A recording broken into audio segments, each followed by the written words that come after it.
Hi we are live now and I am Sapna Rajput. Welcome है आप लोगों का मेरे यूट्यूब चैनल पे जिसका नाम एजुकेशनल वेपन है। तो डियर, जैसे कि मैं CDP की क्लास ले रही हूँ आपके लिए, चाइल्ड डेवलपमेंट साइकोलॉजी की।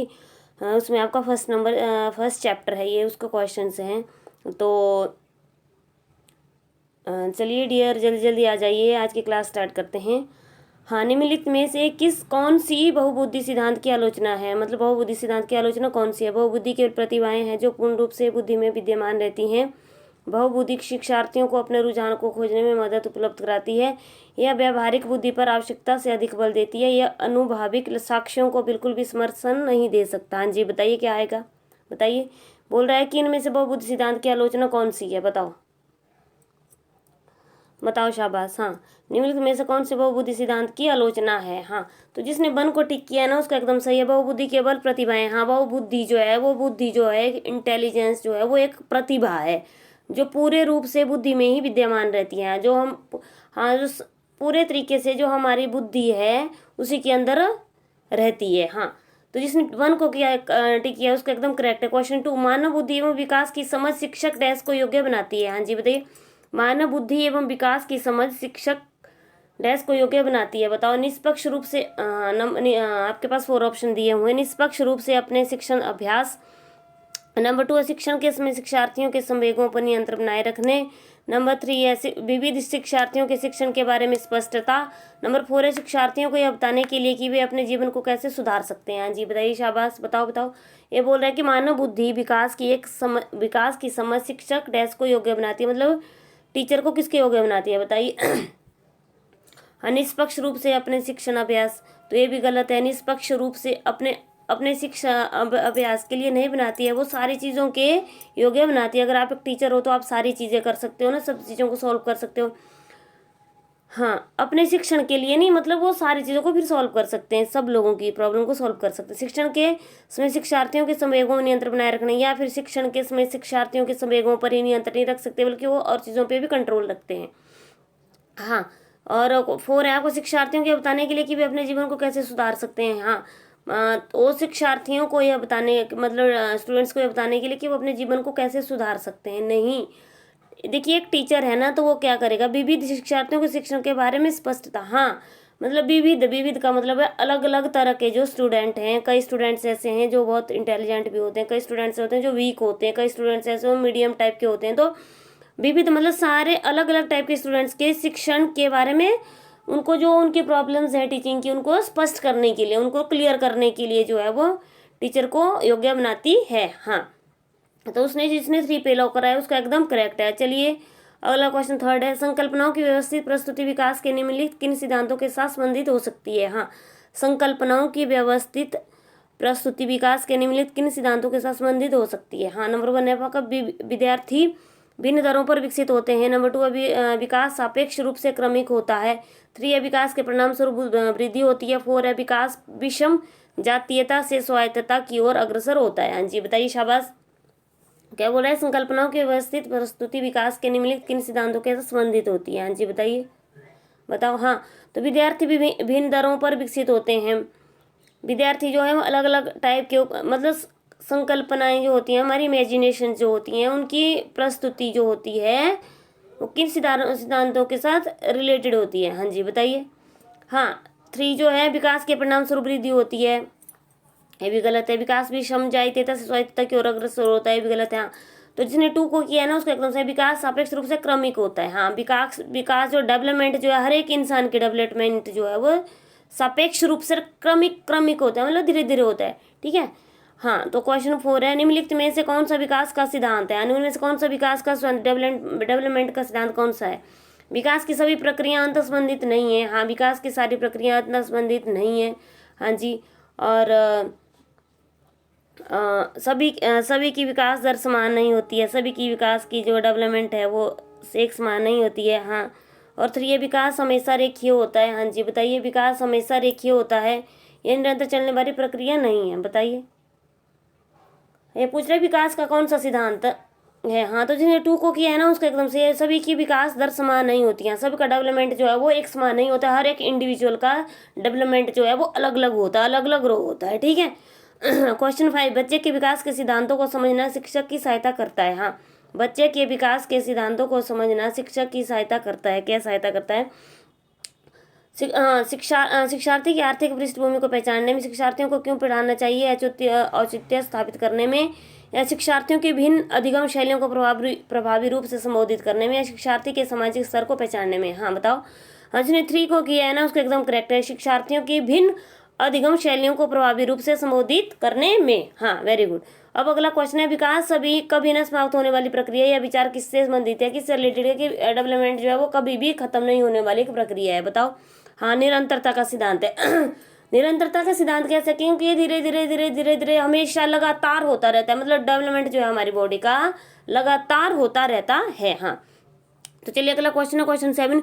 मानव विकास कुछ विशेष सिद्धांतों पर आधारित है, निम्नलिखित में से कौन सा मानव विकास का सिद्धांत नहीं है? हाँ, मानव का विकास जो है ना कुछ सिद्धांतों के ऊपर आधारित है, तो इनमें से कौन सा अनुक्रमिकता का जो सिद्धांत मानव वो है। हाँ, सामान्य से विशिष्ट की ओर भी है, क्योंकि वो सामान्य से विशिष्ट की ओर बढ़ता है। हाँ, प्रतिवर्ती जो है वो ये नहीं है, निरंतरता वो निरंतर होता रहता है। हाँ, जिसने 3 को लॉक किया है ना उसका एकदम सही है। हाँ, क्वेश्चन 8 है, निचली कक्षाओं के शिक्षण की खेल पद्धति पूर्ण रूप से आधारित है, किसके ऊपर आधारित है? नंबर 1 है शारीरिक शिक्षा कार्यक्रमों के सिद्धांत पर, नंबर 2 है शिक्षण पद्धतियों के सिद्धांतों पर, नंबर 3 है विकास एवं वृद्धि के मनोवैज्ञानिक सिद्धांतों पर, नंबर 4 है शिक्षण के समाजशास्त्र सिद्धांतों पर। हाँ, शाबाश, बताइए। निचली कक्षाओं में शिक्षण की खेल पद्धति मूल रूप से किसके ऊपर आधारित है? हाँ, तो जिसने ना 3 को लॉक किया उसका एकदम करेक्ट है। क्या है? विकास एवं वृद्धि के मनोवैज्ञानिक सिद्धांतों पर। हाँ, विकास एवं वृद्धि के मनोवैज्ञानिक सिद्धांतों के ऊपर जो है वो, क्योंकि अगर हमारी बॉडी का विकास नहीं होगा, डेवलपमेंट नहीं होगा, और तो हम मतलब हम खेलों में किस तरीके से जा सकते हैं? नहीं जा सकते हैं, तो हमारी बॉडी का डेवलपमेंट होना जो है बहुत ज़रूरी है। हाँ, 9 है, एक शिक्षक को अपने विद्यार्थियों की क्षमता को समझाने का प्रयास करना चाहिए, निम्नलिखित में से कौन सा क्षेत्र हम इस उद्देश्य के साथ संबंध है? बताइए। हाँ, शिक्षा समाजशास्त्र का है, समाज के दर्शन है, मीडिया मनोविज्ञान है, शिक्षा मनोविज्ञान है। शाबाश, बताओ। हाँ बताओ, वेरी गुड। हाँ, तो जिसने 4 को लॉक किया उसका एकदम करेक्ट है, शिक्षा मनोविज्ञान। हाँ, क्वेश्चन 10 है, शिक्षण बाल मनोविज्ञान के द्वारा बालकों की बुद्धि तथा रुचियों की जानकारी लेकर शिक्षा देता है, प्रकृति को जानकर शिक्षा देता है, आर्थिक स्थिति तथा पारिवारिक स्थिति की जानकारी लेकर शिक्षा देता है। हाँ बताइए, क्या आएगा? शिक्षक बाल मनोविज्ञान के ज्ञान द्वारा बालकों की हाँ वृद्धि तथा रुचियों की जानकारी लेकर शिक्षा देता है, ये भी सही है। हाँ, और प्रकृति को जानकर शिक्षा देता है, ये भी एकदम करेक्ट है। आर्थिक स्थिति तथा पारिवारिक स्थिति की जानकारी शिक्षा देता है, ये भी सही है। हाँ, तो ये तीनों जो ऑप्शन जो है वो सही है, तो किस पे टिक आएगा? 4 पे। यस, क्वेश्चन 11 है, शिक्षा मनोविज्ञान एक विज्ञान है। हाँ, कैसे है? मानव व्यवहार का है, मानव सिद्धांतों का है, शैक्षणिक सिद्धांतों का है, मानव की व्यक्तिगत विभिन्नताओं का है। जी बताइए, शाबाश। तो शिक्षा मनोविज्ञान जो है वो एक विज्ञान है। कैसे? मानव व्यवहार का है। हाँ बिल्कुल सही, मानव व्यवहार का जो है वो एक मनोविज्ञान है। हाँ, क्वेश्चन 12, बाल विकास का कौन सा सिद्धांत यह बताता है कि शारीरिक विकास की दृष्टि से पिछड़े बालक संवेगात्मक, सामाजिक एवं बौद्धिक विकास में उतने ही पीछे रह जाते हैं? हाँ बताओ। नंबर 1 है परस्पर संबंध का सिद्धांत, विकास क्रम की एक रूपता का सिद्धांत, एकीकरण का सिद्धांत, विकास की दिशा का सिद्धांत। बताओ, बाल विकास का कौन सा सिद्धांत बताता है कि शारीरिक मतलब हमारे जो बॉडी का जो ग्रोथ है वो शारीरिक विकास की दृष्टि से पिछड़े बालक संवेगात्मक, सामाजिक एवं बौद्धिक विकास में भी उतने ही पीछे रह जाते हैं। हाँ, तो जिसने 1 को लॉक करा है उसका एकदम करेक्ट है, परस्पर संबंध का सिद्धांत। हाँ, किस पे आएगा? परस्पर संबंध का सिद्धांत, जिसने 1 को किया है ना उसका एकदम करेक्ट है। अब अगला क्वेश्चन है, मनोविज्ञान शिक्षा के क्षेत्र में सहायता देता है तथा बताता है कि शिक्षा के कौन कौन से उद्देश्य निर्धारित करें, शिक्षा के आदर्शों का निर्माण कैसे करें, शिक्षा के उद्देश्यों की पूर्ति कहाँ तक संभव है, शिक्षा के उद्देश्यों का निर्धारण किस प्रकार किया जाए? हाँ बताओ, शाबाश। हाँ, मनोविज्ञान शिक्षा के क्षेत्र में सहायता देता है तथा बताता है कि शिक्षा के उद्देश्यों की पूर्ति कहाँ तक संभव है। हाँ, क्योंकि हाँ जिसने 3 को लॉक किया उसका एकदम करेक्ट है।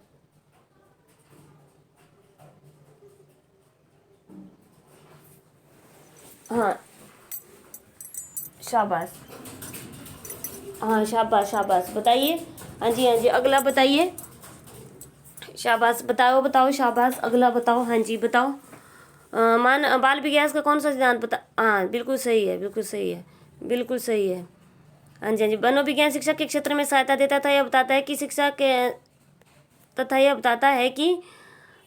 के कौन कौन से उद्देश्य निर्धारित करें। हाँ, शिक्षा के आदर्शों का निर्माण कैसे करें, शिक्षा के उद्देश्यों की पूर्ति कहाँ तक संभव है। हाँ, मनोविज्ञान शिक्षा के क्षेत्र में सहायता देता है तथा यह बताता है कि शिक्षा के उद्देश्यों की पूर्ति कहाँ तक संभव है। हाँ, तो जिसने 3 को लॉक करा उसका एकदम करेक्ट है। क्वेश्चन 14, निम्नलिखित में से कौन बालक के विकास को प्रभावित करने वाला आंतरिक कारक है। हाँ, देखो वृद्धि भी है, सारी कारण भी, आनुवंशिक गुण भी, हाँ तो ये सारे आएंगे। हाँ, तो 4 पे टिक लगेगा। Very good. क्वेश्चन 15, निम्नलिखित में से कौन सा बालक के विकास को प्रभावित करने वाला बाह्य कारक है। आर्थिक स्थिति भी है, सामाजिक स्थिति भी है, जीवन की घटनाएं हैं। हाँ, तो ये क्योंकि उसकी आर्थिक कंडीशन को भी देख करके पता लगा सकता है उसको सोशल की मतलब उसका दायरा जो है कैसा कैसा है, सामाजिक जो है जीवन की उसकी कैसी कैसी घटनाएं हैं। तो हाँ, ये जो है वो ये सारे आएंगे, तो 4 पे टिक आएगा।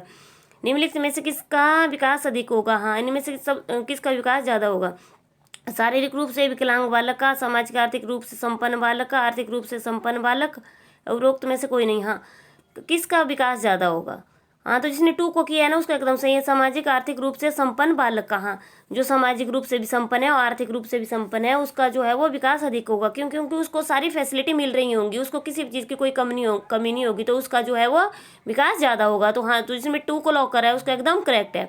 17, बाल विकास का निम्नलिखित में से कौन सा सिद्धांत यह बताता है कि लगभग बालकों में गत्यात्मक और भाषाई विकास में एक निश्चित प्रतिमान और क्रम दिखाई पड़ता है। हाँ बताओ, ये बोल रहा है कि बाल विकास का निम्नलिखित में से कौन सा सिद्धांत यह बताता है कि लगभग बालकों के गत्यात्मक और भाषाई विकास में एक निश्चित प्रतिमान और क्रम दिखाई पड़ता है। हाँ बताओ, निरंतरता का सिद्धांत, विकास क्रम की एकरूपता का सिद्धांत, एकीकरण का सिद्धांत है, जीव विकास की दिशा का सिद्धांत। हाँ, तो जिसने 2 को लॉक किया है ना उसका एकदम करेक्ट है, विकास क्रम की एकरूपता का सिद्धांत।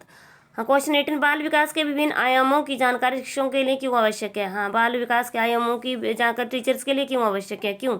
क्योंकि बालक की समस्याओं का निदान करने के लिए, हाँ उसको पता नहीं होगा तो वो समस्या को सॉल्व कैसे करेगा। हाँ, 2 है आपका, बी है बालक के लिए उपयुक्त शिक्षण विधि अपनाने के लिए। हाँ, कि बालक को कौन सी अच्छी शिक्षण मेथड अपनाना चाहिए। हाँ, सी बालक के लिए उपयुक्त शैक्षिक वातावरण के निर्माण के लिए, कि हाँ मतलब पढ़ने का जो माहौल है वो उसको क्रिएट करने के लिए। हाँ, तो ये सब आएंगे, तो 4 पे टिक लगेगा। यस, इसने 4 को किया है उसका एकदम करेक्ट है।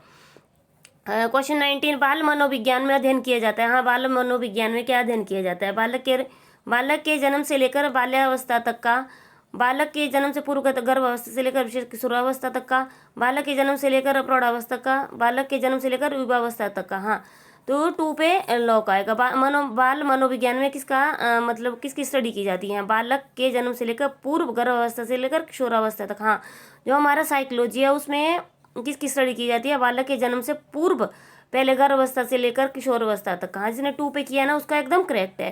क्वेश्चन 20 है, बाल मनोविज्ञान का अध्ययन निम्नलिखित में से किसका, बाल मनोविज्ञान का अध्ययन निम्नलिखित में से किसके लिए सर्वाधिक आवश्यक है। हाँ, माध्यमिक शिक्षक के लिए, विश्वविद्यालय के शिक्षक के लिए, प्राथमिक शिक्षक के लिए, उपरोक्त सभी के लिए। हाँ, तो बाल मनोविज्ञान का अध्ययन जो है वो प्राथमिक शिक्षक के लिए सबसे इम्पोर्टेंट है। हाँ, क्वेश्चन 21 है, बाल विकास का कौन सा सिद्धांत यह बताता है कि जिन बच्चों में औसत में अधिक वृद्धि होती है वे शारीरिक, सामाजिक एवं संवेगात्मक विकास से काफ़ी आगे बढ़े हुए पाए जाते हैं। हाँ जी, बताइए कौन सा। नंबर 1, परस्पर संबंध का सिद्धांत, विकास क्रम की एकरूपता का सिद्धांत, एकीकरण का सिद्धांत, विकास की दिशा का सिद्धांत।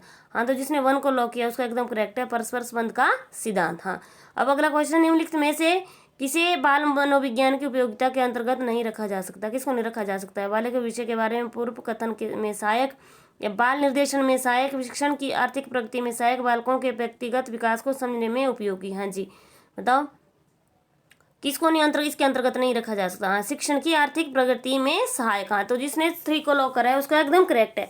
तो डियर, आज की क्लास यहीं पे खत्म होती है। मैंने आप लोगों से डीपी का पहला चैप्टर पढ़ाया हुआ है, इसके मैंने आपको 21 क्वेश्चन करवाए हुए हैं, और हाँ मैं अगले चैप्टर के क्वेश्चन आपको कल करवाऊंगी। तो प्लीज़ जो मेरे वीडियो को फर्स्ट टाइम देख रहे हैं प्लीज़ मेरे वीडियो को लाइक करें और ज़्यादा से ज़्यादा शेयर करें और मेरे चैनल को सब्सक्राइब करें। चलिए डियर, आज का दिन जो है आपके लिए बहुत मंगलकारी हो। All the very best.